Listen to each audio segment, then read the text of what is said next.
সবাই কেমন আছেন? আজ আমি পাউরুটি দিয়ে খুব সুন্দর একটা রেসিপি তৈরি করব। আমি প্রথমে পাউরুটির সাইডটা একটু কেটে নেব। আমি কেচি দিয়ে এইরকম করে সাইডটা কেটে নেব।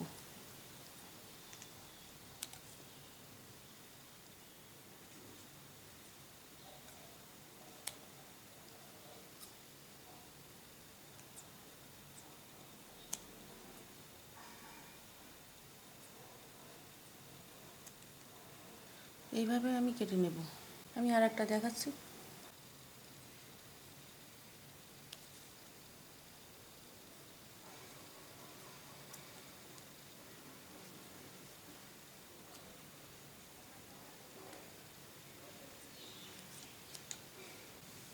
যে এইভাবে আমি সবগুলো কেটে নেব। আমি সবগুলো পাউরুটির সাইডগুলো কেটে নিয়েছি। আমি চুলোর উপরে একটা প্যান দিয়ে দুধ বসিয়েছি। এখানে হাফ লিটার আছে দুধ। দুধটা ফুটে আসছে। এই দুধ থেকে আমি 2 চামচ দুধ উঠিয়ে নেব।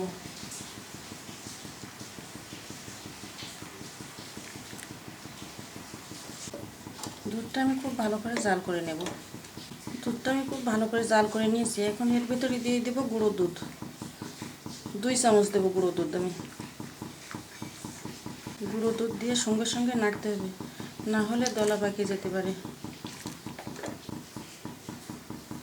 আমি 2 চামচ দিলাম গুঁড়ো দুধ।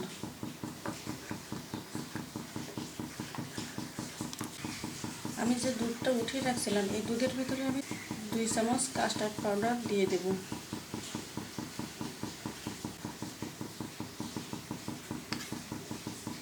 খুব ভালো করে মিশিয়ে নিতে হবে। আমি খুব ভালো করে মিশিয়ে নিয়ে এখন দুধের ভিতরে দিয়ে দেব।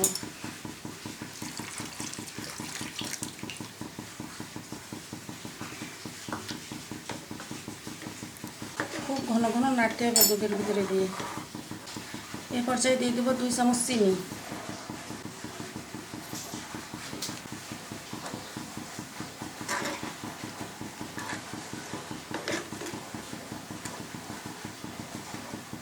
এখন আমি দিয়ে দিচ্ছি সামান্য এলাচ গুঁড়ো।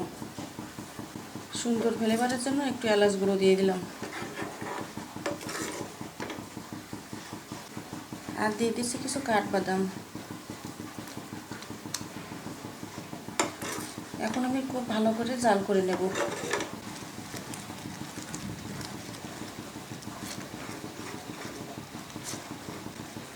সব কিছু আমি ভালোভাবে মিশিয়ে নিয়েছি। এখন আমি চুলোটা নিভিয়ে দিচ্ছি। আমি বাটিতে দুধের মালাই উঠিয়ে রাখছিলাম। এর ভিতরে আমি দিয়ে দিচ্ছি 1 চামচ গুঁড়ো দুধ দিয়ে আমি ভালো করে মিশিয়ে নেব। খুব ভালো করে আমি মিশিয়ে নিয়েছি। এখন আমি এই পাউরুটির ভিতরে মালাইগুলো দিয়ে দেব।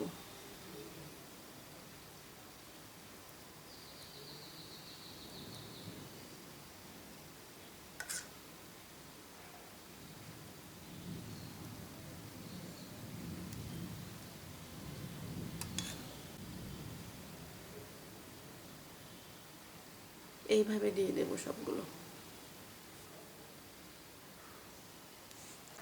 আমি আর একটা দেখাচ্ছি কীভাবে দিচ্ছি।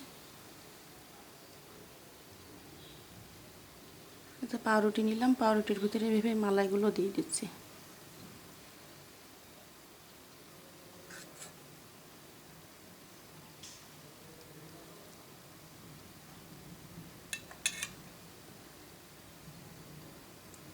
এইভাবে বসিয়ে দিতে হবে।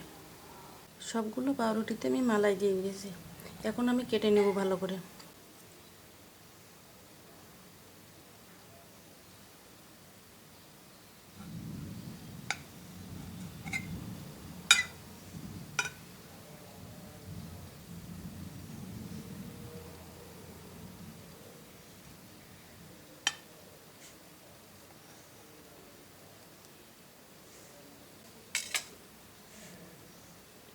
এই যে এইভাবে আমি সবগুলো কেটে নেব। সবগুলো পাউরুটি আমি কেটে নিয়েছি। আমি এই পাত্র থেকে পাউরুটিগুলো সরিয়ে রাখছি। এখন আমি এই পাত্রের উপরে দেব কাস্টার্ডের মিশ্রণটা।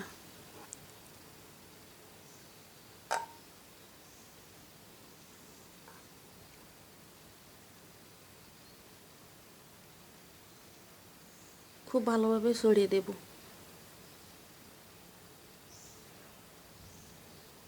খুব ভালোভাবে আমি ছড়িয়ে দিয়েছি। এখন দিয়ে দেবো পাউরুটিগুলো।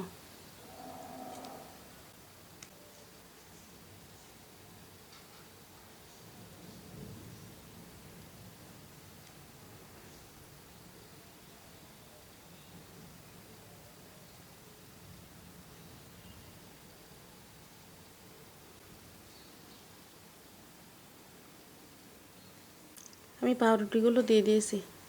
এখন উপর থেকে আমি কাস্টার্ডের মিশ্রণটা দিয়ে দেব।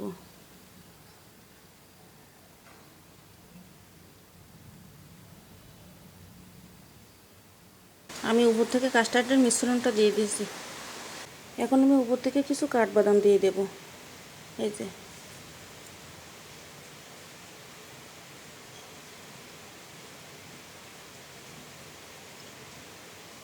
আমি উপর থেকে কাঠবাদাম দিয়ে দিয়েছি।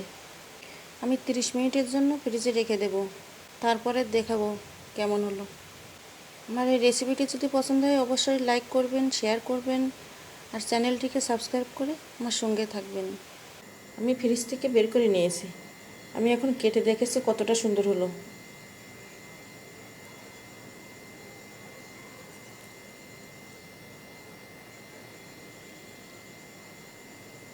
তৈরি হয়ে গেল ব্রেড মালাই কাস্টার্ড।